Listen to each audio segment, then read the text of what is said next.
And yes, the top of my head is yellow. Love that blue sunshine, yeah.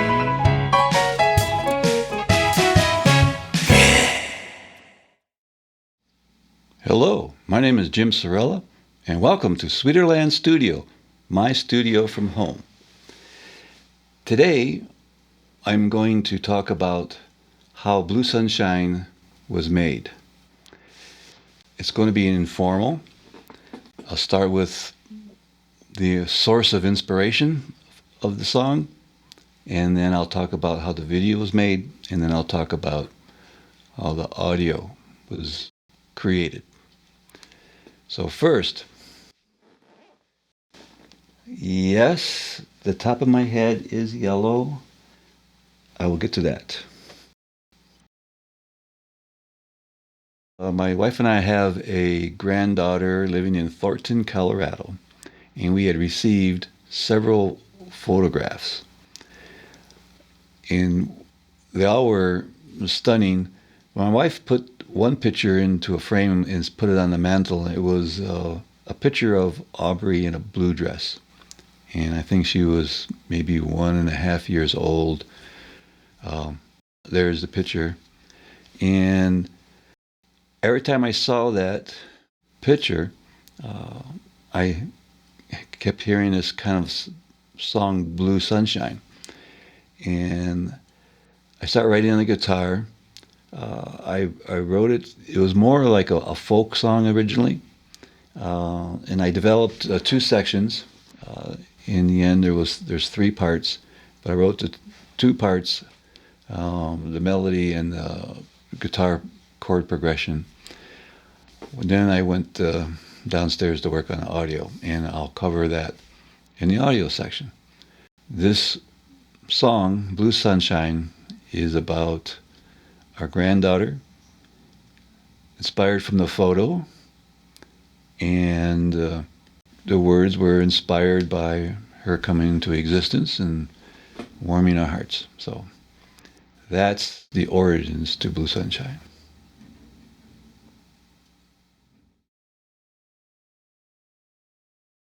On YouTube, I had seen the work of Alexa Mead. She takes three-dimensional objects or people and paints them in a way that they look flat, like a cartoon, and then a background and such. And that was my source of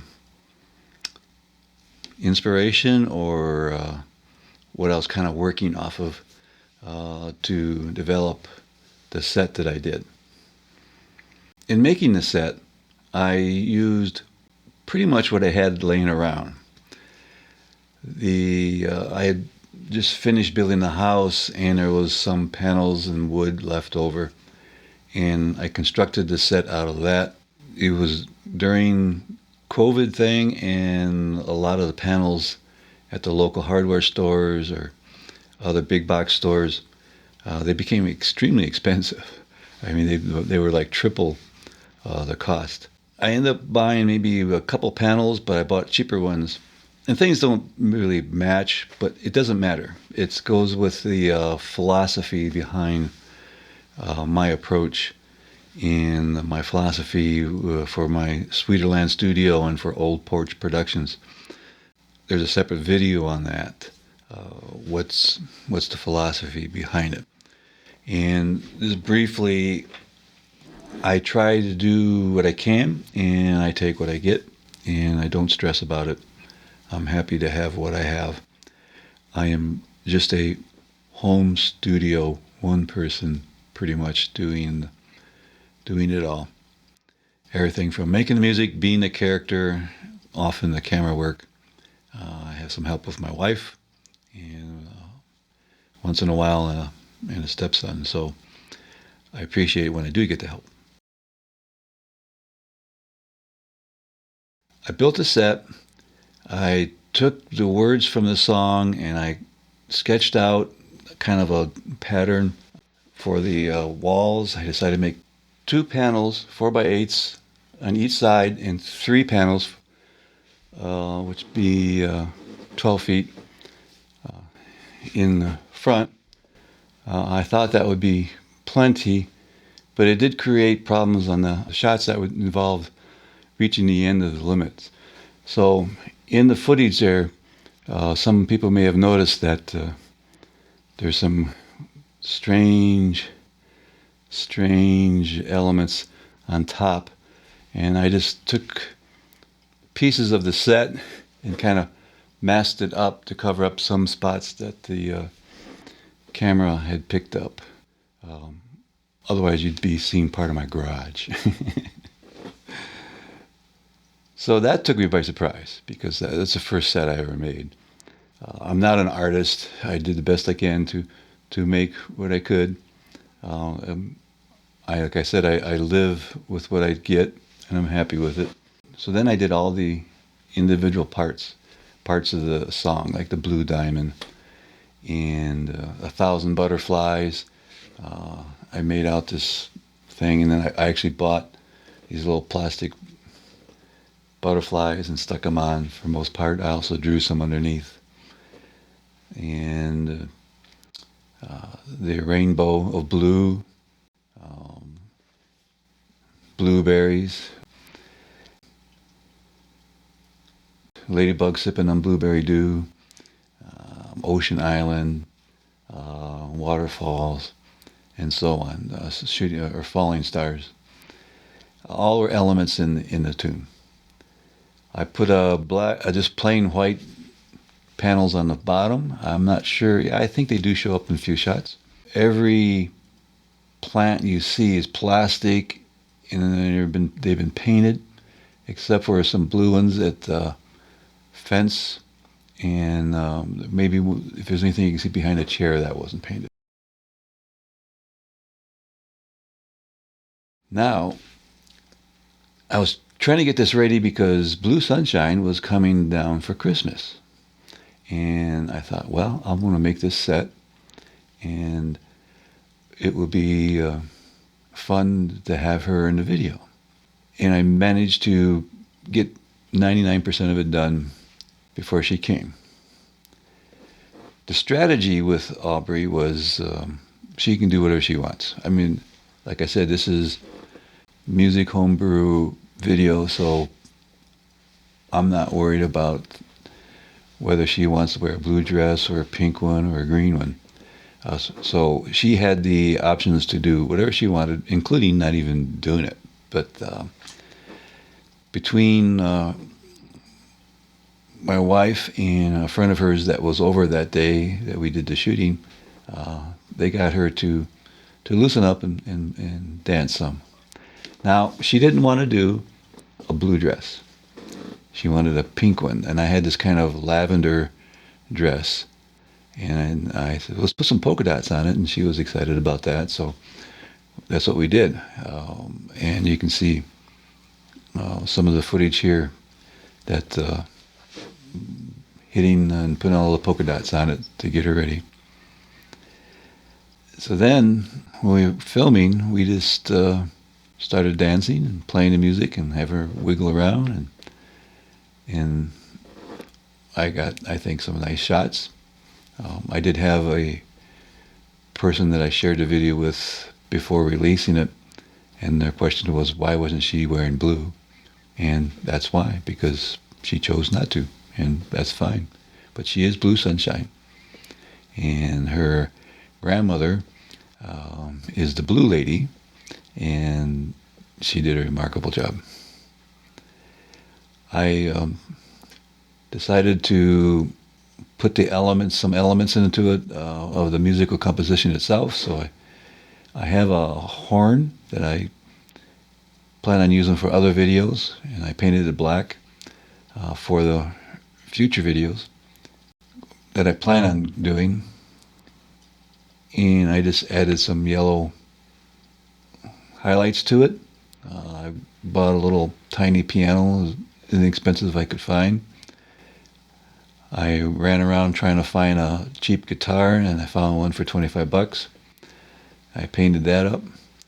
I didn't want to use my 1972 Guild F12. I didn't want to paint that up, sorry. But that's what was used. And and we had a delightful time. She didn't want to get painted, and that's okay. That's why she's not painted. My wife, I guess all the blue came off just fine.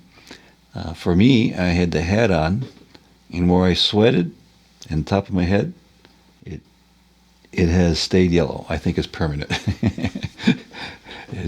It's been weeks and multitude of showers, and it's still there. And I'm going to have yellow hair until it grows out. And at my age, that's going to take a little time.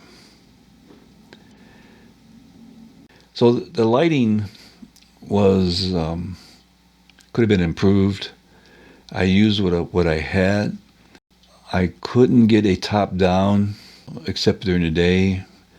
So the shots with more shadows on the wall probably are after sunset. I would have to lay out several $100 more to get some lighting to cover that on top, and still have the lighting that I need in the front. And I chose to live with what I get, and I think it's fine. I've had good reactions so far. And I think that's about it for the video. So now, let's go to audio. This is the in Logic Pro X, or Logic Pro 10, and this is my Blue Sunshine. It's my Rev C, and I originally started this in 2019, and I finished it. And as time goes on, I get a little better equipment. I can do a little bit of tweaks. I learned about loud adjustment, and so on and so forth. And then I come back and I kind of update them a little bit. And that's what I did here, especially on mixed bus compression. In 2019, I didn't have the capability that I do now.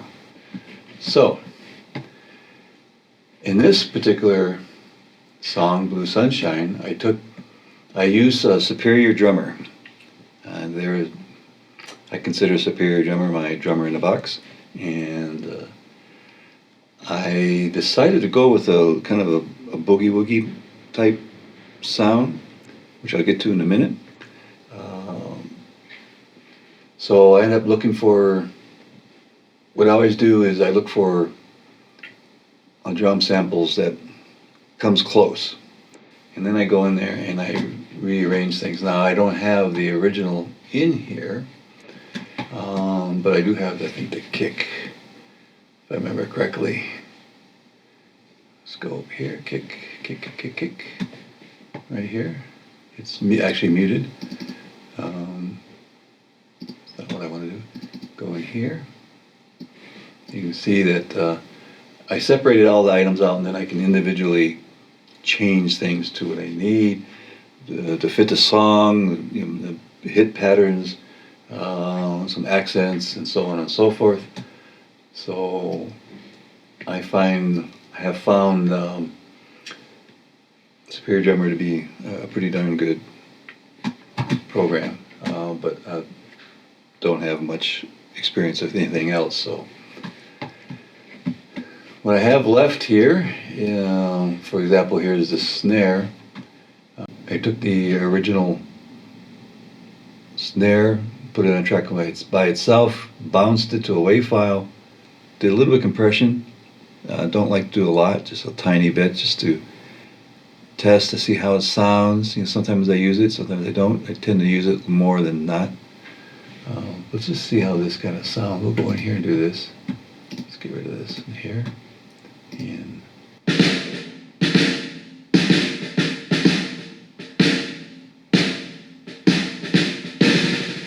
okay.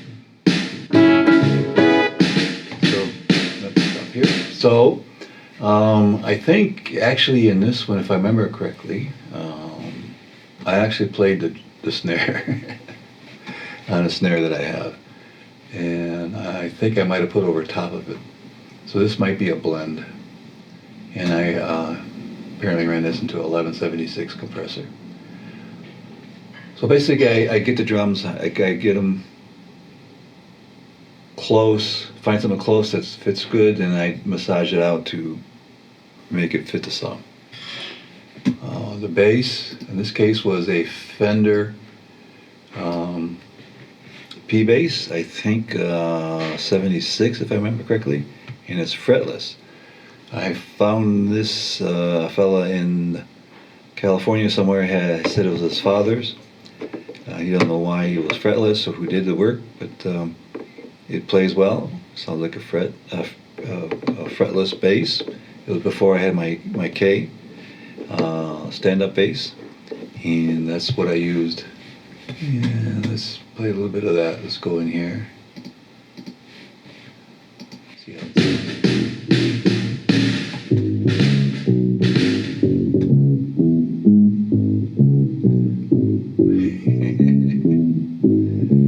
that's the bass. Let's go here.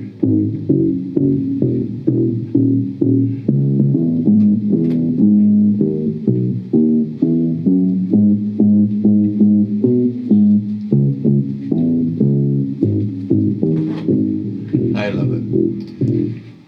And if I remember correctly too, I think I had to, well, I used the bass lines close to what was on that boogie woogie sound. I changed it some, but if I remember correctly, I think it was, let's say D, and I had to move it to an A. I don't know if that changes mode. It sounded fine. I did that so that I could play it on the bass. But at the same time, I think it kind of adds a nice little sound to it, so it's kind of a win-win situation. And here's the piano. Let's get rid of this.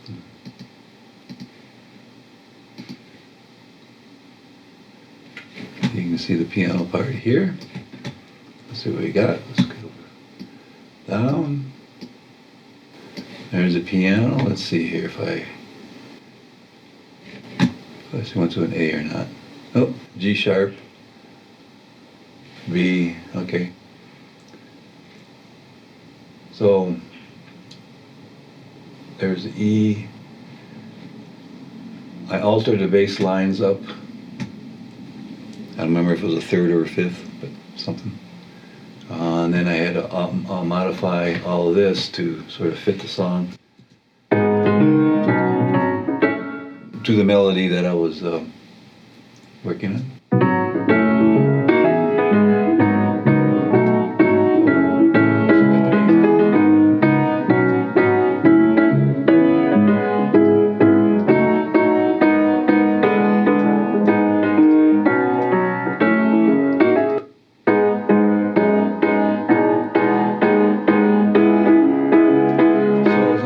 Essentially, I created three sections. If I remember correctly, section one is what I wrote in the guitar and in the melody line.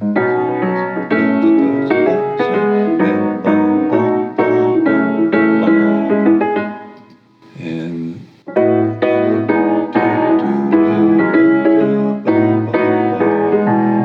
then the third part,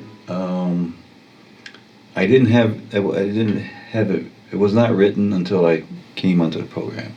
And I plugged in what I needed. I came across, I always like in threes for some reason. I always do in threes, three sections, or three parts to it. And you can see here it's section 1, 2, and 3. I was doing a section 4, so maybe the fourth section. Let's see what the fourth section is.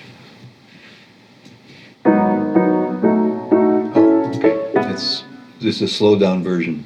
So there's actually 4 sections. That's the nana part, what I call the nana section. So all these here, let's go to the end where, so this was the solo piano part. And I had to modify it quite a bit. Let's get it in here.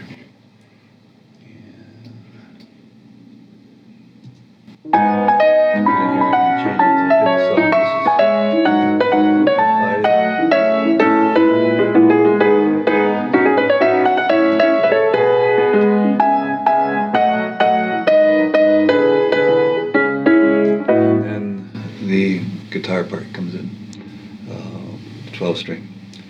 So that's the Blue Sunshine.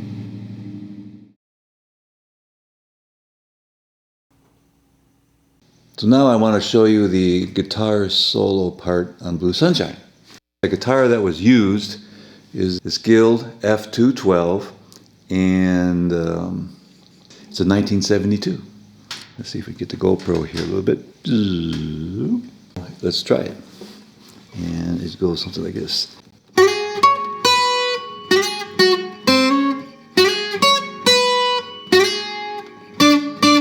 So that's the first section. So that allowed me to start the kind of the walk up. So that goes.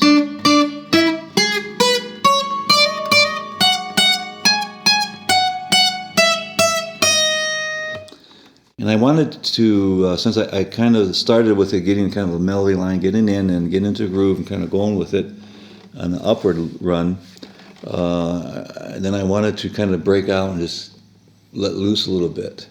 And that's where, at that point, where I went to, let's see here.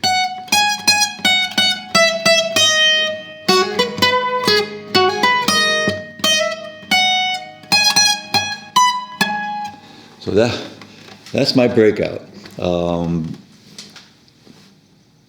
I think it's kind of nice. I like it. But that's my breakout.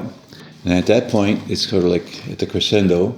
And then I wanted to start walking down and then take a bow at the end is what I... At that point, it's... bow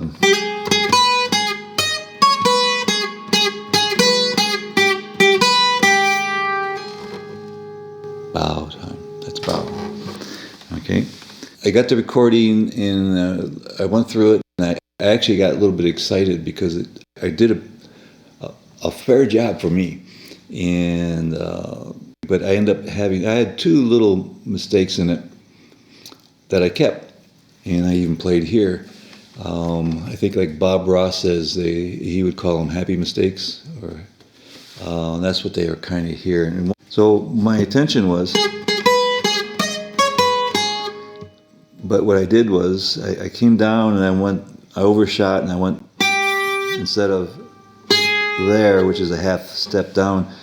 And so I realized as soon as I hit it, I went, which actually sounded pretty good.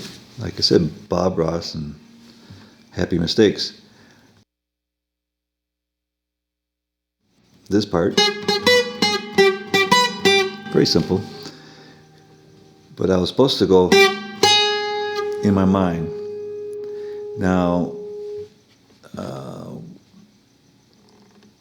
I was so happy that I got that far, doing pretty good, that when I got there, I went, all right, yeah, oh, I'm on the wrong note. So I delayed it. There we go. So, oh, wrong note. Up there, and so I had that little, as opposed to, and I left it. I think it sounds fine. And it's possible I could go back, re-record it and go, and I go, I like the other one better. Good enough.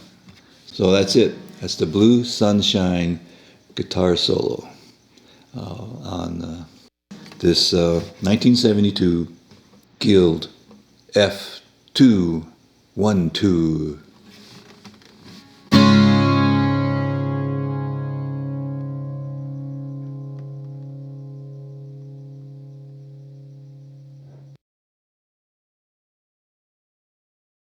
Vocals is really difficult for me. I'm not a good singer. Fairchild, so apparently I used this on the vocals.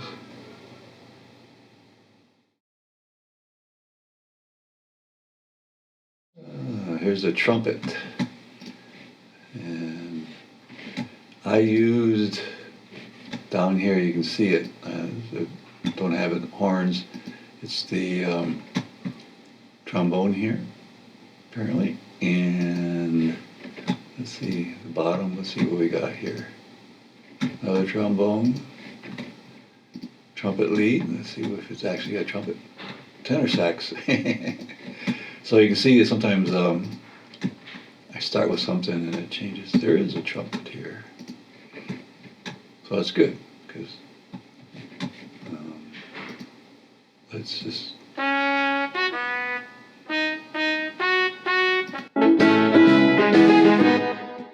try it here, trumpet.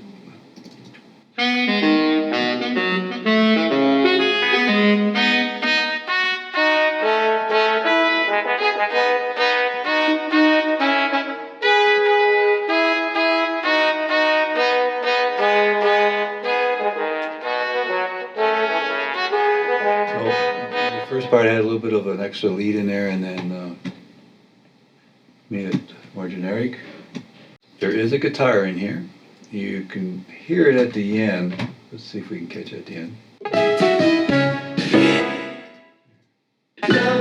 Blue sunshine, yeah.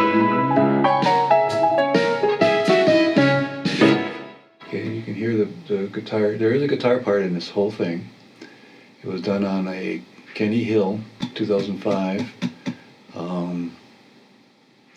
1856 Torres replica. Very beautiful sounding and made classical guitar by Kenny Hill. Let's see if we can find it. There's the bass. There it is. Here it is. I believe I had originally used a 1942 J45 Banner Gibson, but this ended up beating it out. Let's see if I have evidence of that. Yeah, right here. Let's see how it sounds. I haven't listened to this in a long time. Let's get this here.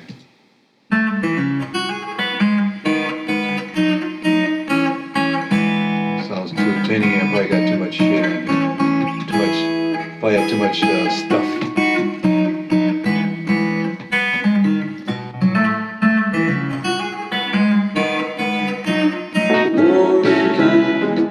But I took that out.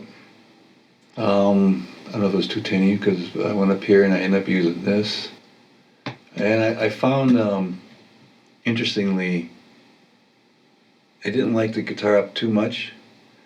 And I was originally going to take it all out, but when I took it all out, it seemed a little different. I liked it where you can not really hear it that well.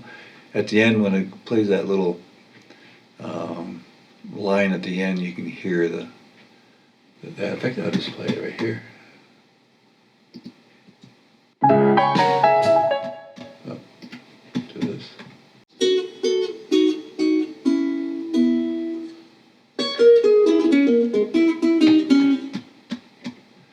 All right, now this is what's going on with it that you don't really hear, unfortunately. Maybe I could make a version of just an acoustic version of something simple, just like this. I don't know. Talking out loud. Now you can see that I made a lot of modifications. So back 2019, I had improved a lot. I'm not a professional guitarist. I had improved a lot, but since then I've improved even more. So these are either modifications that I made. And it's possible that, this is not all one run. I could do one section and I'd stop, do the one section again, stop, do one section again, go in there and take the best takes of the three, mix and match if I needed to. Industry standard now, as far as I know. Again, I'm not a professional guitarist. That's my instrument of choice. I'm not trying to present myself as a professional guitarist. So for me, developing a song, creating a song, making it, if I get a good performance, I'm done. And then it's the creativity part that I get into. The performing part, like going on stage, I've never done that. Just have no interest. And if I went up on stage, it'd probably be the last time because no one want me back. This is probably, what I do is I bounce a lot of the wave to MIDI, fix it up, and then I make notes. Let's see if that's the case I did here. Let's go over here. score, and there we go. There's my score. That's how I try to keep track of if I have to come back to it later. Or heaven forbid, someone says, hey, I want to play that song and I don't know how to play it. Now let's get this to here. Let's go over here. There are nights that smiles upon warm and kind, so warmth in your blue sunshine. The world is waiting just for you. Waiting things is blueberry blue. Yeah, I used an Abbey Roads, which is nice, but I find it very CPU heavy, so I often have crashes and problems. Well, not crashes, but system overloads, and I get rid of those. And sometimes I have to actually bounce it, go back, and then I'll keep the originals there in the original setup, but I'll turn it off, and then I go from there. Happens quite a bit. So that's it, I think, on the audio.